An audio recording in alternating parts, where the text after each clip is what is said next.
Ya, baik. Kita mulai saja Pak Kaban ya. Ya, Bismillah, Ya, Bu. baik. Baik, Bismillahirrahmanirrahim. Assalamualaikum warahmatullahi wabarakatuh. Selamat pagi, salam sejahtera untuk kita semua. Di tengah kita, Pak Kaban telah hadir peserta kita pertama, Ninyo Mandesi Natalia, yang akan mempresentasikan rancangan aktualisasinya. Untuk itu, kami langsung saja persilakan Desi Natalia untuk presentasi. Waktunya 10 menit dimanfaatkan dengan sebaik-baiknya. Silakan. Baik Ibu, izin saya screen. Ya, silakan.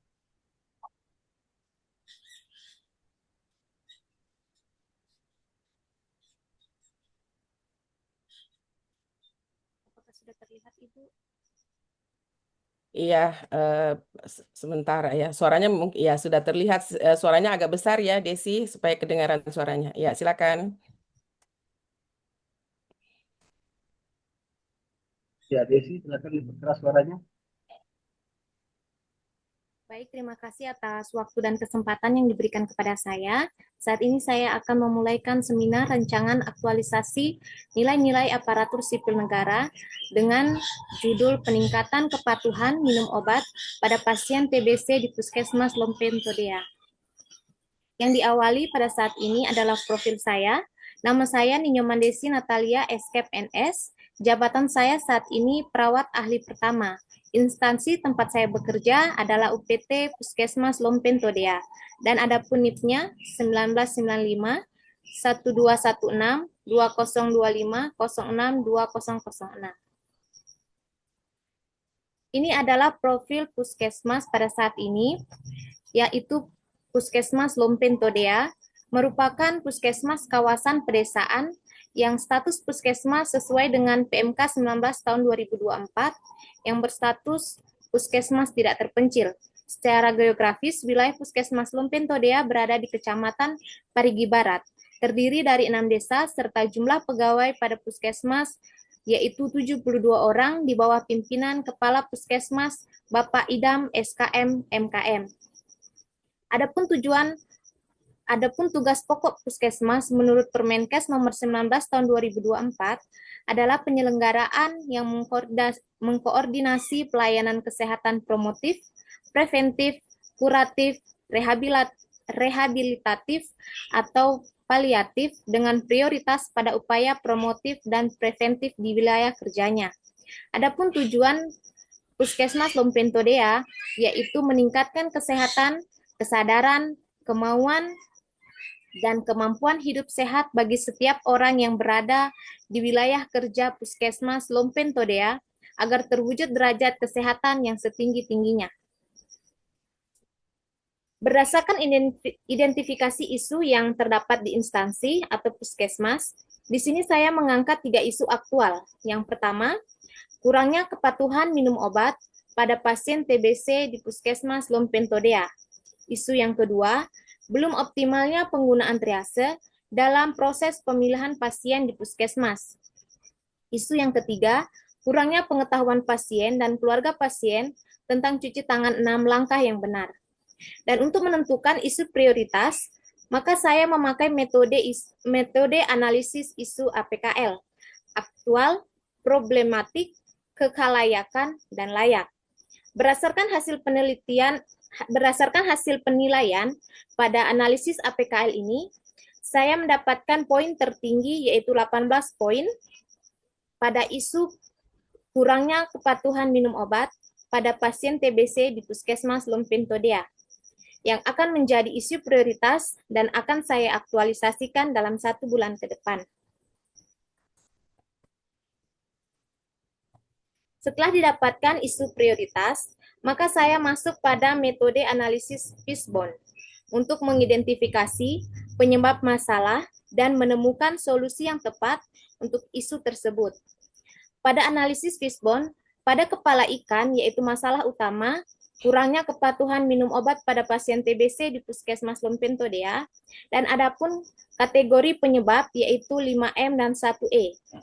Yang 5M pertama adalah MEN, yaitu lupa jadwal pengambilan obat, bosan minum obat, kurangnya kesadaran penderita TB untuk minum OAT atau obat anti tuberkulosis secara teratur, peran serta keluarga terdekat belum maksimal, jumlah petugas TB kurang.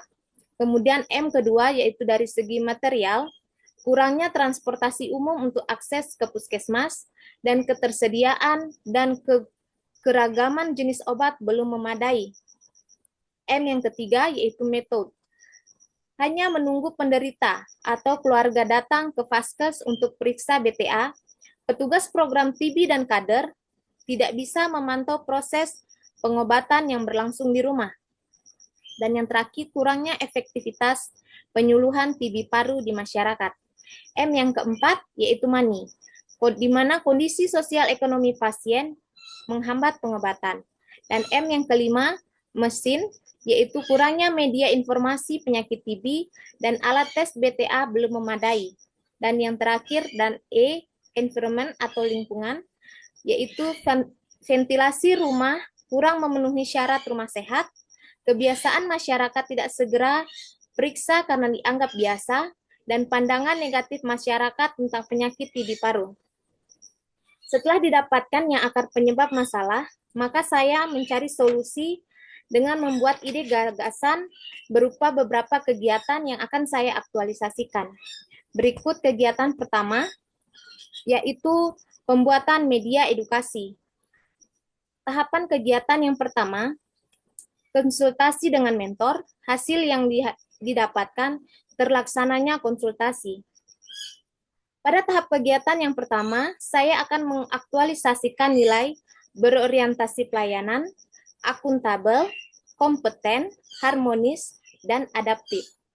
Kemudian, tahapan kegiatan yang kedua, mencari referensi terkait pembuatan leaflet. Hasil yang didapatkan, tersajinya referensi. Pada tahapan kegiatan yang kedua, saya akan mengaktualisasikan nilai berorientasi pelayanan, kompeten, dan adaptif. Tahapan kegiatan yang ketiga, merancang desain dan menetapkan isi leaflet. Hasil yang didapatkan, tersajinya desain dan isi leaflet. Pada tahapan kegiatan yang ketiga, saya akan mengaktualisasikan nilai berorientasi pelayanan, akuntabel, dan kompeten. Pada tahapan kegiatan terakhir, mencetak dan membagikan leaflet pada pasien dan keluarga pasien TBC di poli umum. Hasil yang diharapkan, tersajinya leaflet dan terbagi pada keluarga maupun pasien TB. Pada tahapan kegiatan yang keempat, saya akan mengaktualisasikan nilai berorientasi pelayanan, akuntabel, kompeten, harmonis, loyal, adaptif, dan kolaboratif. Kemudian, pembuatan media edukasi ini terkait dengan manajemen ASN, yaitu menciptakan ASN yang profesional dalam bekerja dan smart ASN dalam pemanfaatan teknologi membuat edukasi. Kegiatan ini berkontribusi terhadap pencapaian misi nomor 3 Pemda, yaitu mewujudkan kualitas pembangunan sumber daya manusia yang berdaya saing. Dan kegiatan pembuatan media edukasi menguatkan nilai berorientasi pelayanan, akuntabel, kompeten, harmonis, loyal, adaptif, dan kolaboratif. Selanjutnya adalah kegiatan yang kedua, yaitu pembuatan kartu kendali berobat. Adapun tahapan kegiatannya yang pertama, mencari referensi pembuatan kartu kendali berobat. Hasil yang didapatkan tersajinya referensi. Pada tahapan kegiatan pertama, saya akan mengaktualisasikan nilai berorientasi pelayanan, kompeten, dan adaptif. Tahapan kegiatan kedua, menetapkan isi dan penyusunan kartu kendali berobat. Hasil yang didapatkan, tersajinya isi kartu berobat. Pada tahapan kegiatan kedua, saya akan mengaktualisasikan nilai berorientasi pelayanan, akuntabel, kompeten, harmonis, dan adaptif. Tahapan kegiatan ketiga, mencetak dan membagikan kartu kendali berobat pada pasien atau keluarga pasien TBC. Hasil yang didapat, tersajinya kartu kendali berobat dan terbaginya kartu kendali berobat. Adapun pada tahapan kegiatan yang ketiga, saya akan mengaktualisasikan nilai berorientasi pelayanan, akuntabel, kompeten, harmonis, loyal, adaptif, dan kolaboratif. Pada pembuatan kartu kendali berobat, ini terkait dengan manajemen ASN, yaitu menciptakan ASN yang profesional dalam bekerja, dan smart ASN dalam memanfaatkan teknologi dengan membuat kartu kendali berobat. Kegiatan ini juga berkontribusi terhadap pencapaian misi nomor 3 Pemda, yaitu mewujudkan kualitas pembangunan sumber daya manusia yang berdaya saing. Dan kegiatan pembuatan kartu kendali berobat menguatkan nilai berorientasi pelayanan, akuntabel, kompeten, harmonis, loyal, adaptif, dan kolaboratif. Selanjutnya adalah kegiatan ketiga, yaitu penyuluhan inovasi Mari Lihat, yaitu masyarakat mandiri peduli sehat. Adapun tahapan kegiatan yang pertama, menyiapkan alat bahan penyuluhan inovasi Mari Lihat. Hasil yang didapatkan tersajinya alat dan bahan penyuluhan.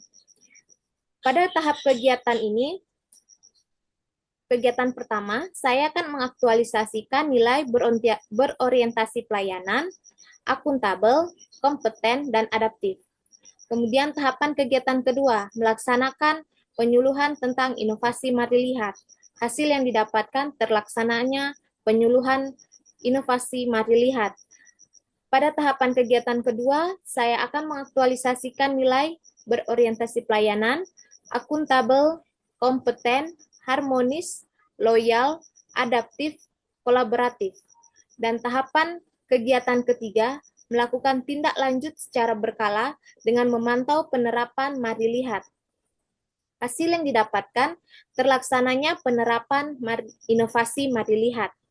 Pada tahapan kegiatan ketiga, saya akan mengaktualisasikan nilai berorientasi pelayanan, akuntabel, kompeten, harmonis, loyal, adaptif, dan kolaboratif. Pada penyuluhan inovasi Mari Lihat ini terkait dengan manajemen ASN, yaitu menciptakan ASN profesional, kompeten, serta sebagai pelayan publik yang handal, dan smart ASN dalam mengembangkan inovasi untuk mencari solusi terbaru. Kegiatan ini berkontribusi terhadap pencapaian misi nomor 3 Pemda, yaitu mewujudkan kualitas pembangunan sumber daya manusia yang berdaya saing. Dan kegiatan penyuluhan inovasi Mari Lihat menguatkan nilai berorientasi pelayanan, akuntabel, kompeten, harmonis, loyal, adaptif, kolaboratif. Selanjutnya kegiatan keempat, home visit pada pasien TB. Adapun tahap kegiatan yang pertama, melakukan pendataan pasien TB melalui rekam medis, pemegang program TB maupun bidan desa. Hasil yang didapatkan tersajinya data pasien TB. Pada tahapan kegiatan pertama, saya akan mengaktualisasikan nilai berorientasi pelayanan, akuntabel, harmonis, dan loyal. Pada tahapan kegiatan yang kedua, melaksanakan kegiatan home visit untuk pasien TB yang putus obat atau tidak patuh minum obat bersama pemegang program, bidan desa, dan kader. Hasil yang didapatkan terlaksanakannya home visit.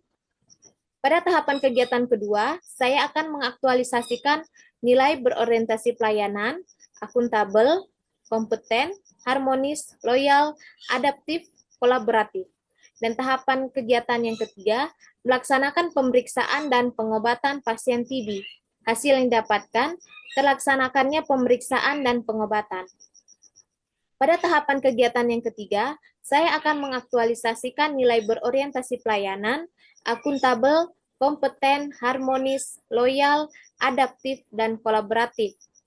Pada kegiatan home visit ini terkait dengan manajemen ASN yang menciptakan ASN profesional, kompeten, berintegritas, serta pelayanan publik yang handal. Dan smart ASN dalam memiliki jiwa melayani pada pemenuhan kebutuhan dan kepuasan masyarakat. Kegiatan ini berkontribusi terhadap pencapaian misi nomor 3 Pemda, yaitu mewujudkan kualitas pembangunan sumber daya manusia yang berdaya saing. Dan kegiatan home visit untuk pasien TB menguatkan nilai berorientasi pelayanan, akuntabel, kompeten, harmonis, loyal, adaptif, dan kolaboratif. Dan kegiatan yang kelima, yaitu evaluasi dan pelaporan. Tahapan kegiatan yang pertama mengumpulkan hasil kegiatan. Hasil yang didapatkan, terkumpulnya hasil kegiatan. Pada tahapan kegiatan yang pertama, saya akan mengaktualisasikan nilai akuntabel, kompeten, harmonis, loyal, adaptif. Tahapan kegiatan yang kedua, menganalisis hasil kegiatan. Hasil yang didapatkan, terkumpulnya atau ditemukannya pasien TB yang tidak minum obat. Pada tahapan kegiatan kedua, saya akan mengaktualisasikan nilai akuntabel, kompeten, harmonis, loyal, adaptif, dan kolaboratif. Tahapan kegiatan yang terakhir yaitu membuat laporan. Hasilnya, yang didapatkan menyerahkan laporan kegiatan kepada mentor. Pada tahapan kegiatan yang ketiga, saya akan mengaktualisasikan nilai berorientasi pelayanan, akuntabel, kompeten, harmonis, loyal, dan adaptif. Pada kegiatan evaluasi dan pelaporan, ini terkait dengan manajemen ASN dengan menciptakan ASN yang kompeten dan profesional, serta smart ASN dalam berpikir kreatif, menguasai teknologi informasi dan komunikasi. Kegiatan ini berkontribusi terhadap pencapaian misi nomor 3 Pemda, yaitu mewujudkan kualitas pembangunan sumber daya manusia yang berdaya saing. Dan kegiatan evaluasi dan pelaporan ini menguatkan nilai berorientasi pelayanan, akuntabel, kompeten, harmonis, loyal, adaptif, dan kolaboratif. Berikut adalah matriks aktualisasi nilai berakhlak, di mana dari kelima kegiatan tersebut, saya sudah mengaktualisasikan nilai berakhlak masing-masing terdapat pada kegiatan yang pertama, berorientasi pelayanan ada 3 poin, akuntabel ada 3 poin, kompeten ada 4 poin, harmonis 2 poin, loyal 1 poin, adaptif 3 poin, dan kolaboratif 1 poin. Pada kegiatan yang kedua, pembuatan kartu kendali berobat, berorientasi pelayanan ada 3 poin, akuntabel 2 poin, kompeten 3 poin, harmonis 2 poin, loyal 1 poin, adaptif 3 poin, dan kolaboratif 1 poin. Kegiatan yang ketiga, penyuluhan inovasi mari lihat, berorientasi pelayanan ada 3 poin, akuntabelnya 3 poin, kompeten 3 poin, harmonis 2 poin, loyal 2 poin, adaptif 3 poin, dan kolaboratif 2 poin. Kegiatan yang keempat, home visit untuk pasien TB, yaitu berorientasi pelayanan ada 3 poin, akuntabel 3 poin, kompeten 2 poin, harmonis 3 poin, loyal 3 poin, adaptif 2 poin, dan kolaboratif 2 poin. Dan kegiatan yang terakhir, evaluasi dan pelaporan, berorientasi pelayanan ada 1 poin, akuntabel ada 3 poin, kompeten 3 poin, harmonis 3 poin, loyal 3 poin, adaptif 3 poin, dan kolaboratif 1 poin. Berikut adalah jadwal tentatif kegiatan aktualisasi yang sudah saya susun. Di sini pada kegiatan yang pertama, pada bulan September minggu yang keempat, pada tanggal 22 dan sampai 27 pembuatan media edukasi. Kemudian bulan Oktober minggu pertama, tanggal 29 sampai tanggal 4, itu pembuatan kartu kendali berobat. Kemudian bulan Oktober minggu kedua, tanggal 6 sampai tanggal 11, penyuluhan inovasi mari lihat. Kemudian bulan Oktober minggu ketiga, tanggal 13 sampai tanggal 18, melakukan home visit untuk pasien TB. Dan bulan Oktober minggu keempat, tanggal 20 sampai tanggal 25, saya melakukan evaluasi dan pelaporan. Setelah dilakukannya aktualisasi, adapun harapan dari penerapan isu yang pertama, kesembuhan pasien, pencegahan resistensi obat, peningkatan kualitas hidup, memutus rantai penularan, pencapaian target eliminasi TBC. Dan harapan dari aktualisasi pada peran petugas dan pemerintah, yang pertama, adanya edukasi komprehensif, strategi pengawasan langsung, pemanfaatan teknologi digital, peningkatan dukungan sosial dan finansial, harapan pada peran keluarga dan masyarakat, yaitu dukungan keluarga dan keterlibatan komunitas, dan harapan terakhir pada pasien, peningkatan pengetahuan dan motivasi, manajemen efek samping obat, dan terakhir disiplin diri. Baik, sekian presentasi seminar yang boleh saya berikan. Saya kembalikan kepada moderator. Baik, terima kasih banyak atas presentasinya, Desi Natalia. Selanjutnya kami persilahkan kepada Pak Mentor. Pak Mentor, Pak Idham, apakah dengar suara saya, Pak Idham? Ya, baik, Bu. Ya, baik. Silakan Pak Idham untuk memberikan penguatan dukungan terhadap Nyoman Desi berkaitan dengan rancangan yang telah dipresentasikan. Silakan Bapak. Baik, terima kasih. Eh, Penguatan dari apa yang diangkat oleh Bu Desi itu adalah salah satu bagian dari program Kementerian Kesehatan, bahwa itu masuk di dalam 12 standar pelayanan minimum yang ada di bidang kesehatan. Jadi sangat penting sekali ketika ada beberapa kemarin hasil diskusi dengan Bu Desinya, hasil diskusi itu kita mengkerucut untuk bisa menulis untuk itu, karena memang di samping ini sudah berjalan secara rutin di puskesmas, tapi ada beberapa langkah yang strategis atau yang taktis dilakukan sehingga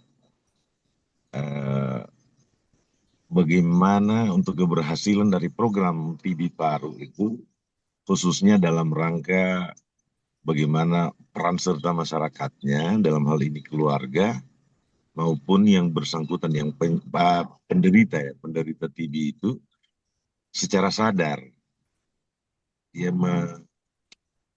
melakukan apa yang menjadi SOP daripada penanganan TB paru itu. Jadi ini menurut saya sebagai mentornya beliau itu menganggap ini sangat penting sekali untuk menulis, bukan hanya mendapatkan target dalam latsar ini buat hanya untuk lulus saja, tetapi ini nanti akan tersimpan di memorinya Ibu Desi nanti ketika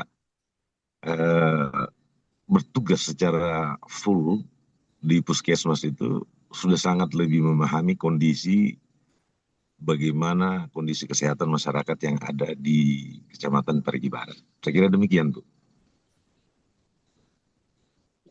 Baik, terima kasih banyak Pak Mentor atas penguatannya. Ini kayaknya lagi di jalan, silakan Pak sambil melanjutkan lagi perjalanannya. Selanjutnya kami berikan kesempatan kepada Bapak Penguji, Bapak Kaban BKPSDM Kabupaten Motong untuk memberikan saran masukan terhadap rancangan yang sudah dipresentasikan. Silakan Bapak. Baik, terima kasih Bu Izin. Ya. Assalamualaikum warahmatullahi wabarakatuh. Waalaikumsalam warahmatullahi wabarakatuh. Selamat pagi, salam sejahtera, Om Swastiastu. Alhamdulillahirabbil alamin. Allahumma sholli ala sayyidina Muhammad wa ala ali sayyidina Muhammad. Yang saya hormati Ibu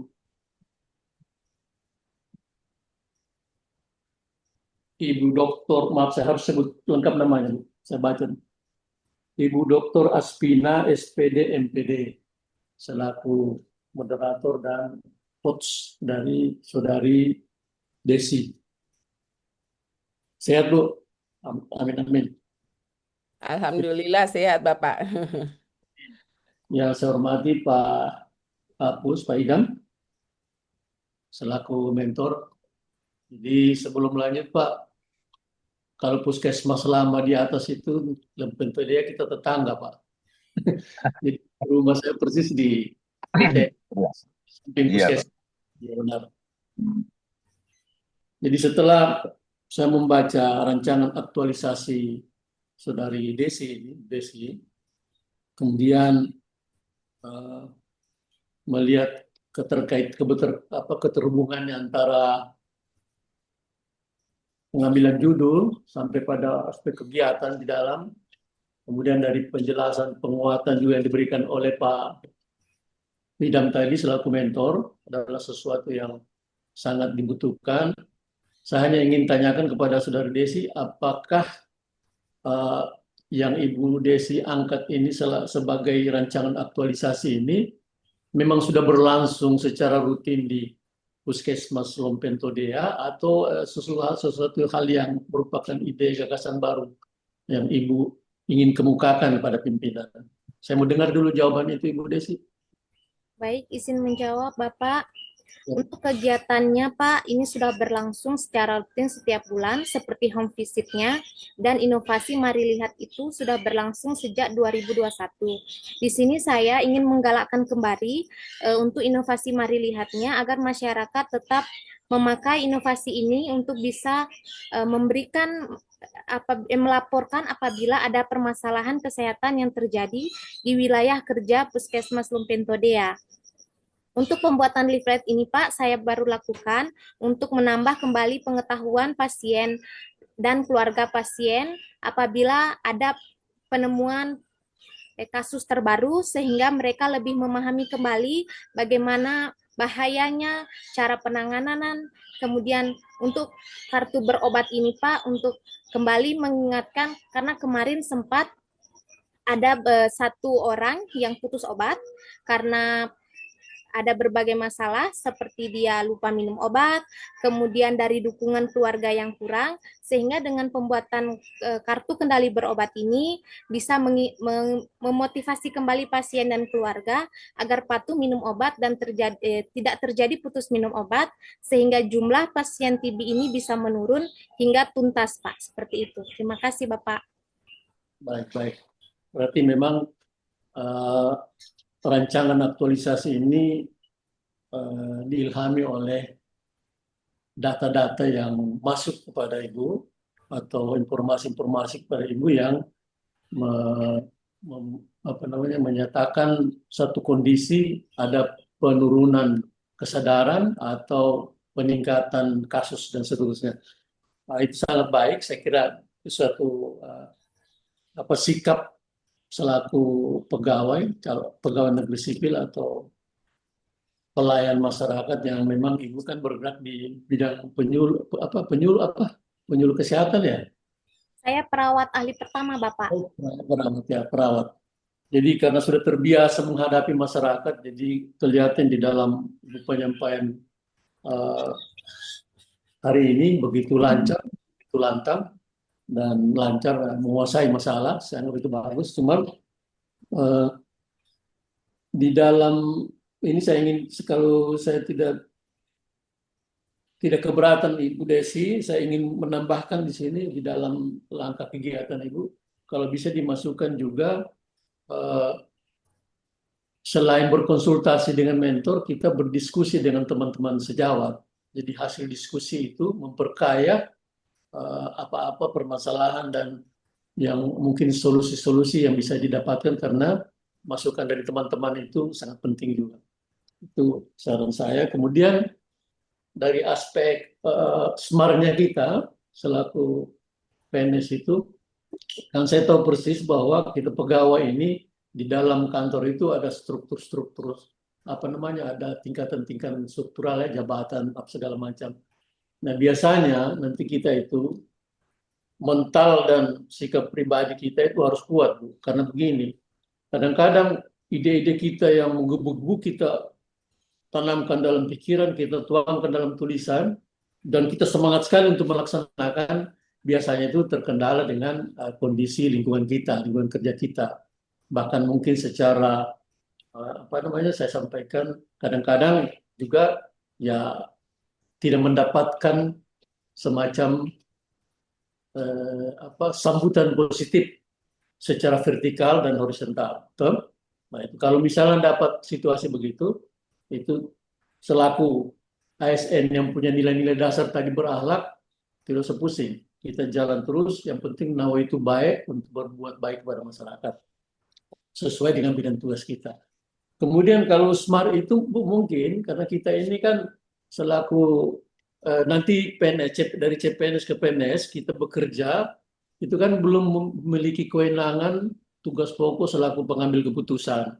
Nah, jadi kadang-kadang kita sini hanya dalam melaksanakan.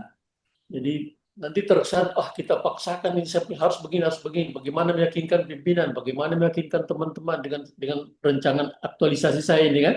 Nah, itu yang saya bilang tadi, kadang-kadang mendapatkan sambutan, kadang-kadang tidak. Nah, kalau itu terjadi, bagaimana caranya kita untuk terus jangan putus asa menyampaikan itu. Sehingga yang paling bisa kita lakukan dalam kondisi kita sekarang ini, biasanya itu hanya menyarankan. Saya sarankan Pak, ini sebaiknya dengan menampilkan ide-ide gagasan dengan secara terstruktur dan seterusnya. Kita sampaikan kepada pimpinan, kita diskusi pada teman-teman, supaya itu bisa dilaksanakan bersama. Nah, kemudian peralihan ke anunya, kalau saya lihat ini smartnya itu, sarankan bagaimana caranya, atau kalau kita bisa IT-nya itu, saya kan tidak tahu aplikasi-aplikasi apakah tadi yang sifatnya leaflet itu sudah masuk ke elektronik atau bagaimana, itu jadi ada pengembangan beralih dari yang konvensional kepada yang sifatnya sudah modern, karena kita tidak bisa lagi tutup mata dengan situasi sekarang ini yang serba pencet-pencet. Nah, itu saja saran saya yang bisa saya sampaikan pada tulisan Saudara Ibu Desi kali ini, karena saya sudah baca-baca, saya kaget sebenarnya Ibu Coach, mohon maaf, Bu Dokter, saya kaget baca-baca tulisan mereka ini tadi malam, loh, sudah kayak tulisan kita pim-pim sampai Jadi terlalu mereka sudah ya, semi-semi PIM mereka ini Pak, semi itu PIM Mas. sudah. Bu Dokter sudah terlalu sempurna, makanya saya bilang, wah, Iya. begitu tulisan itu. Jadi kita tinggal di tahapan kegiatan saja, Iya. mana yang bisa dijangkau, mana Iya. tidak. Tidak dalam pada saya, apalagi secara metode, sistematika segala macam itu sudah melalui coach, apalagi kualifikasi pendidikan. Mohon maaf. Jadi sudah seperti kita tidak berani untuk memprediksi itu, hanya memberikan masukan soal kegiatan, mungkin Iya. ini yang bisa dilaksanakan, ini tidak, hanya itu saja. Iya. Saya kembalikan ke Pak Iya. Ibu Dokter, mohon maaf, terima Iya. kasih. Assalamualaikum warahmatullahi wabarakatuh. Waalaikumsalam warahmatullahi wabarakatuh. Baik, terima kasih banyak Bapak penguji, Bapak Kaban kita di BKPSDM ini nanti yang ngurus kepegawaian Nyoman Desi. Ingat nih Pak Kaban nih. Jadi cepat keluarnya nanti SK-nya nanti tergantung dari Pak Kaban nanti ya. Oke, baik. Terima kasih banyak atas saran masukannya. Nyoman Desi sudah di ini tadi ya disimak, sudah dicatat juga ya masukan-masukannya. Jadi silakan tambahkan misalnya tahapan kegiatan, ada tadi saran kita melakukan juga diskusi dan sebagainya ya. Jadi Oke, Ibu. silakan masukkan, disempurnakan lagi ya, dirapikan lagi rancangannya. Dan Bapak Mentor, Pak Idham, terima kasih banyak sudah memberikan pendampingan. Kami terus mengharapkan pendampingan Bapak sehingga nanti insya Allah dalam waktu 1 bulan ya dari sekarang kita bisa bertemu secara klasikal untuk melihat hasil dari aktualisasi Ninyoman Desi Natalia. Baik, Bapak penguji, Bapak mentor, kita cukupkan seminar atas Ninyoman Desi Natalia dengan ucapan Alhamdulillahirrabbilalamin. Billahi taufiq wal hidayah. Assalamualaikum warahmatullahi wabarakatuh. Selamat pagi, salam sejahtera untuk kita semua. Selamat pagi. Shalom. Waalaikumsalam warahmatullahi wabarakatuh. Pokok tadi saya sarankan.